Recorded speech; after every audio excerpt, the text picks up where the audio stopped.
ہوتی ہے اور نظر بے نور ہوتی ہے. ایک مسافر ہے حرم جو تھکن چور ہوتی ہے. چند سانسیں اور باقی ہیں ذرا جلدی کرو. چند سانسیں اور باقی ہیں ذرا جلدی کرو. قافلے والے مدینہ اور کتنا دور ہے. اے وقت ٹھہر جا, اے وقت ٹھہر جا کے ذرا اور بھی سن لیں.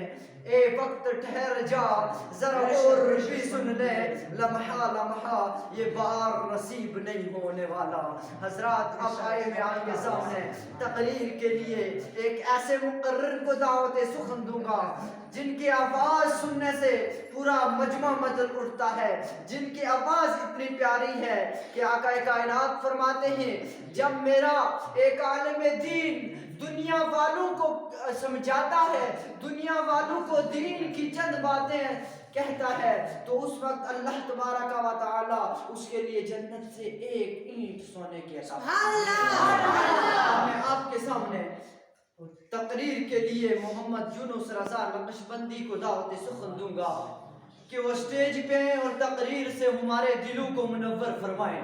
ان کے آنے سے پہلے میں کہوں گا خطابت کی دنیا پہ ہے حکمرانی, خطابت کی دنیا پہ ہے حکمرانی, دلوں کو جگاتی ہے سر البیانی. فضا ان کی تقریر پر ہے گلو کا تبسم کرے.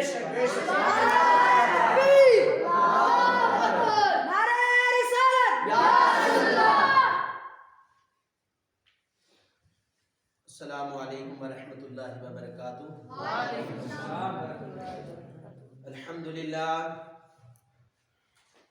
الحمدللہ رب العالمین والعاقبۃ للمتقین والصلاة والسلام علی سید المرسلین. اما بعد فاعوذ باللہ من الشیطان الرجیم. بسم اللہ الرحمن الرحیم. ان اللہ وملائکتہ یصلون علی النبی یا ایھا الذین آمنوا صلوا علیہ وسلموا تسلیما. اللہم صل علی سیدنا محمد وعلی آل سیدنا محمد وصحاب سیدنا محمد وبارک وسلم علیہ. ایک مرتبہ درود حضوری کا ورد فرمائیے. صلی اللہ علیہ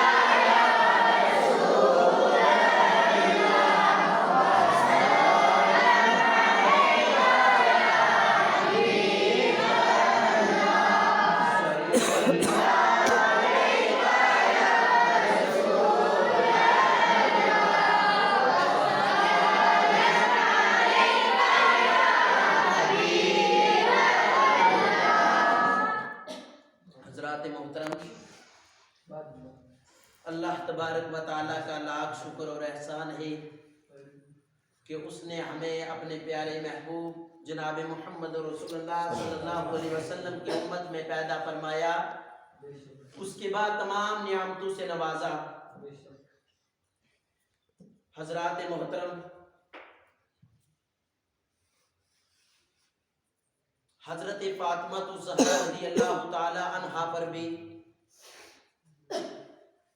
کلو نفس ذائقۃ الموت کہ قانون قدرت کا وہ وقت جس کی گرفت سے کوئی انسان نہیں بچ سکتا, یعنی موت کا وقت.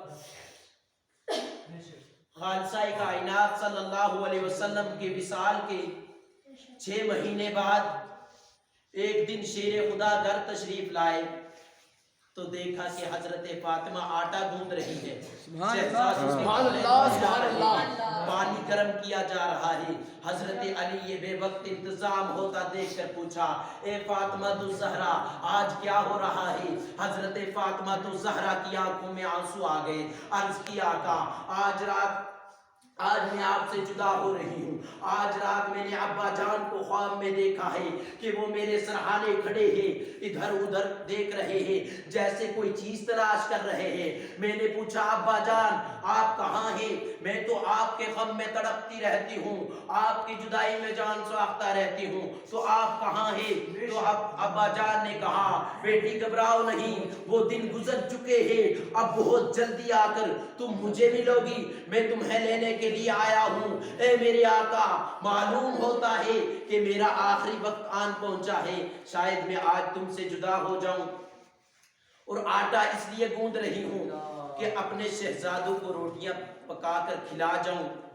میرے جانے کے بعد خدا جانے انہیں کوئی روٹیاں کھلائے نہ کھلائے، وہ روٹیاں کس سے مانگیں گے؟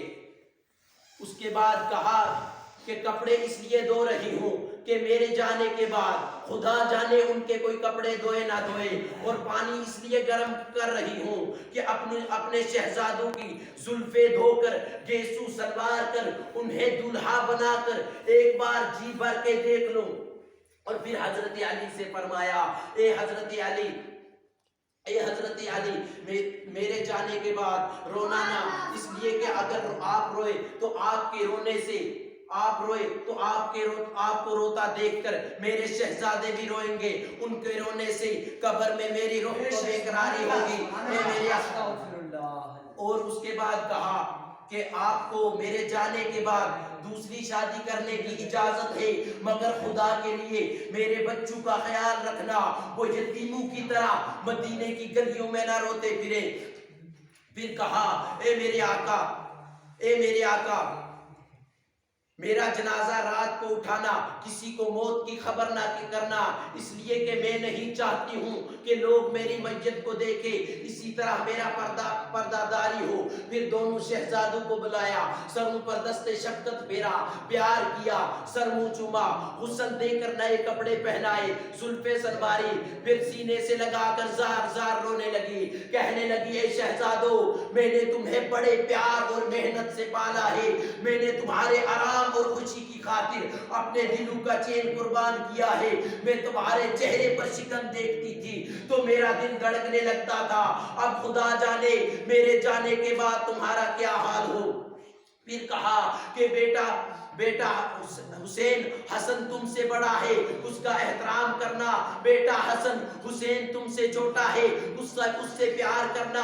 ماں اپنے بیٹوں سے آخری باتیں کر رہی تھی، مگر بیٹے نہیں جانتے تھے کہ یہ مشفق و شفیق ماں ہم سے جدا ہو رہی ہے۔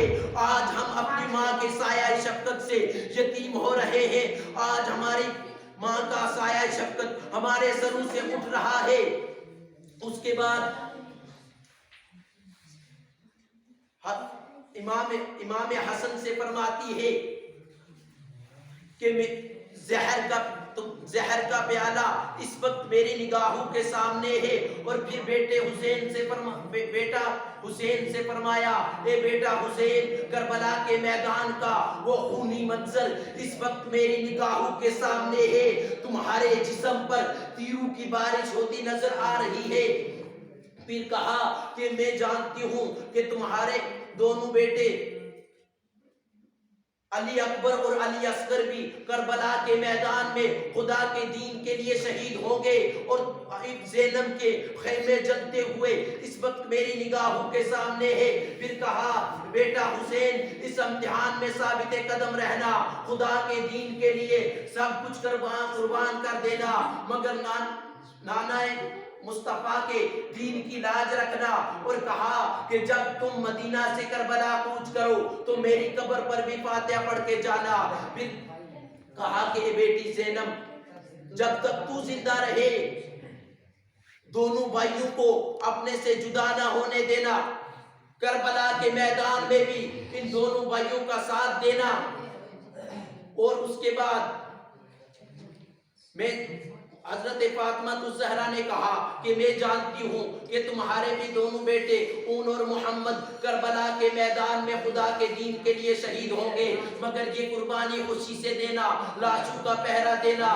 دونوں بیٹوں اور شہزادی کو تلقین کرتے کرتے سیدھا بارگاہ الہی میں سر مسجود ہو جاتی ہے، کہتی ہے، میرے پروردگار باخدمت مصطفیٰ، میری تمام خطائیں معاف فرما، جب سے میں نے ہوش سنبھالا ہے میری نگاہوں نے سوائے علی کے کسی کو نہیں دیکھا۔ اے میرے مولا، اگر تو میری روح قبض کرنے کے لیے اسرائیل کو بھیجے گا تو مجھے کوئی عذر نہ ہوگا، مگر میرے پردے میں ضرور خلل آئے گا۔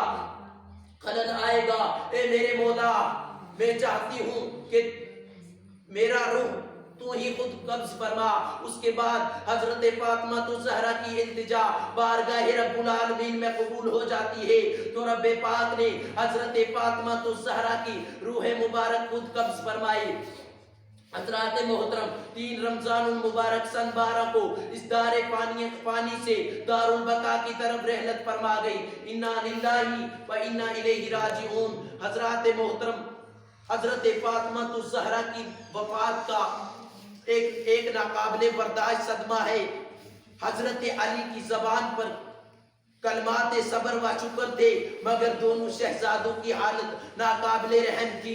وہ اپنے ماں کے پاؤں سے بار بار لپٹ کر کہتے اے اماں جان.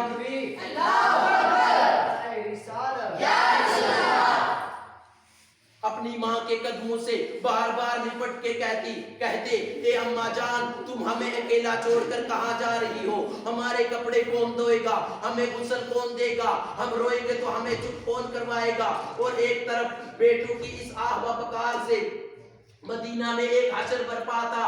دوسری طرف بیٹی زینب ماں کے پاؤں سے بار بار لپٹ کر روتی اور ماں کے پاؤں سے بار بار لپٹ کر روتی اور پھر بے ہوش ہو جاتی.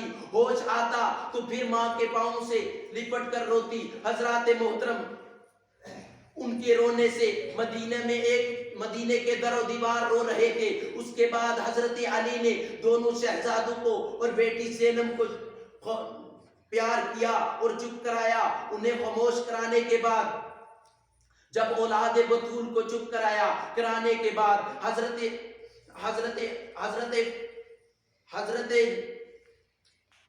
صدیق اکبر کی زوجہ محترمہ نے ان کا غسل دیا اور کفن پہنایا. اور کفن پہنانے کے بعد آدھی رات کے پردے میں میرے نبی کریم صلی اللہ علیہ وسلم کی بیٹی کا جنازہ اٹھایا گیا.